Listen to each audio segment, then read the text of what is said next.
The first presentation will be by Meenakshi. Meenakshi is a junior high school student, and she will be speaking about her AI app called Sati.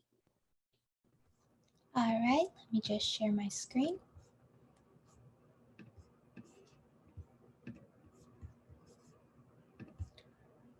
Okay, hi everyone, my name is Meenakshi Nair, and this is my project called Sati. So the project description, my solution is a chatbot that will ask questions and interact with the user to keep them from feeling lonely. So loneliness is a very widespread problem, and there are many studies that show that chatbots are extremely effective in reducing the levels of loneliness. Sati, which is companion in Hindi, is a friendly chatbot who creates conversations with the elderly. She will also provide different recommendations based on your mood. Although Sati isn't a real person, she's always available if anyone needs her. The motivation behind the problem. So, loneliness affects more than 40% of seniors, according to a University of California study. So, the main problem is the consistent rise in loneliness among the elderly. And the COVID-19 pandemic has made seniors feel more lonely than ever before. Did you also know that there is a 45% increase in the mortality rate of seniors who are lonely? Many people don't have family members to talk on a daily basis. This is a rampant problem all across the entire world. So, what is my solution? Well, I have 3 different parts to my entire solution. The first one is my artificial intelligence. It detects the mood or emotion in a text. This is used to help Sati think of appropriate recommendations and responses to a user's answer to a question. Some software. The Python code is the code that simulates the chatbot, and it has 74 lines. And there was one experiment that was held, and it was a hyperparameter experiment to get the best accuracy. My data. My data is completely synthetic. There are 683 data points with a pretty even distribution. The dataset has one feature, which is the text, and the labels are sad, lonely, jealous, happy, and angry.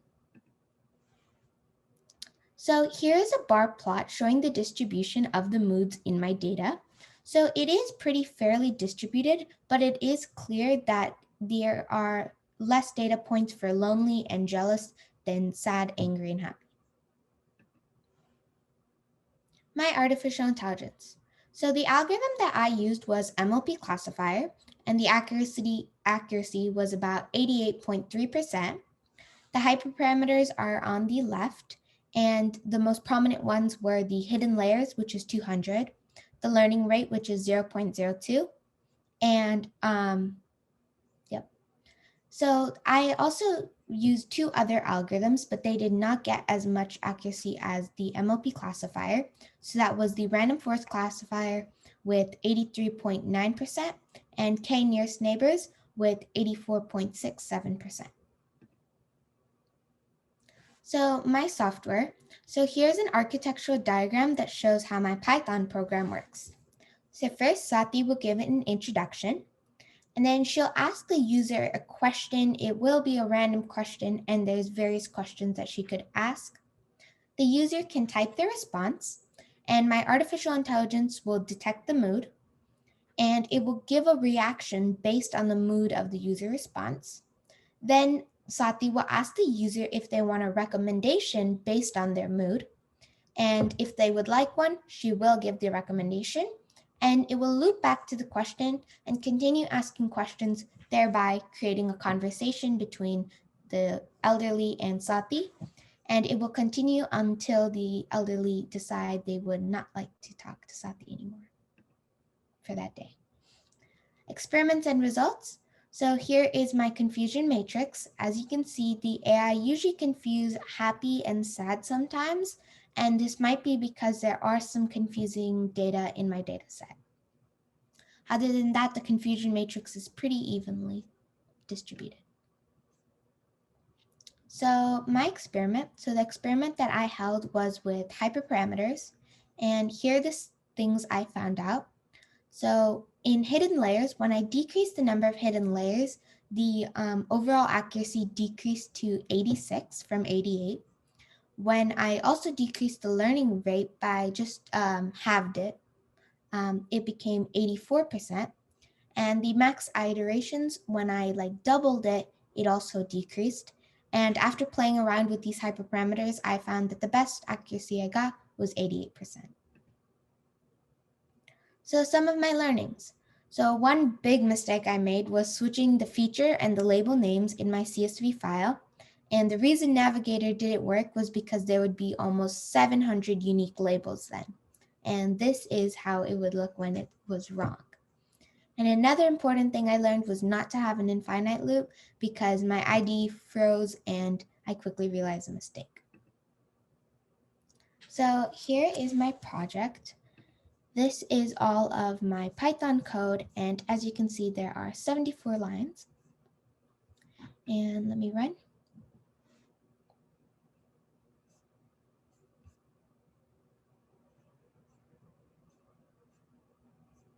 So Sati will ask, she will introduce herself. She'll say, I am a chatbot. When you would like to stop the conversation, just type stop with all capitals. So she's asking us, how is our day? So I'm going to say, I am feeling extremely blue because my daughter is in the hospital. And right now it is getting the prediction from the artificial intelligence. And as you can probably tell from the sentence, it is like a sad sentence. So Sati should recommend something. She says, don't feel sad. And if we would like a recommendation, then we're going to type yes. And she says, all of these memes are guaranteed to make you laugh. And then she starts asking her next question. So that is how my Sati works. So in the future, I have 4 different ideas on how to improve my project. The first idea is to make Sati into an app on the App Store using iOS and Swift. And adding more emotions like tired and fear will make Sati more understanding, so she'll actually be able to understand what the elderly are going through. After this, I'd like to expand to multiple languages across the world because I know that English isn't everyone's native language. And lastly, I'd like to improve my AI to account for small spelling mistakes and difficult phrases. And an example of a difficult phrase would be, I am not happy because all my grandkids are jealous of each other. And the thing about this question is the AI might get confused because there's the keyword happy and there's the keyword jealous. And those are both 2 different categories, so it might get confused. Thank you for listening to my presentation. Thank you, Meenakshi. If anyone has any questions, please put them on the chat or on the Q&A. So I'll give everyone just kind of a minute to ask any questions. So have you thought, so I have one question. So have you thought about ways that you might be able to get more data for your AI? Yes. So one plan that I do have is to use a Google form, and by creating a Google form, sending it out to the elderly, we can get more relevant data about responses that they might give to these kind of questions, and that way I can improve my AI better. Wonderful. Thank you very much, Meenakshi. I think there is one question, Nisha, on the panelists. And it says, Meenakshi, if a long text is passed as input to your program and the long text has multiple moods, what will happen? What is the average number of words you use to detect the emotion? Okay, great question. So the answer to the first part of your question, which is if there's a long text, currently if there's a long text, it's going to find the most prominent emotion there, even though sometimes it might not be the correct emotion detected, which is why in the future I'd like to improve my AI by including different difficult phrases. And I'm not sure what the average number of words used to detect the emotion is, though. It's a great question, though.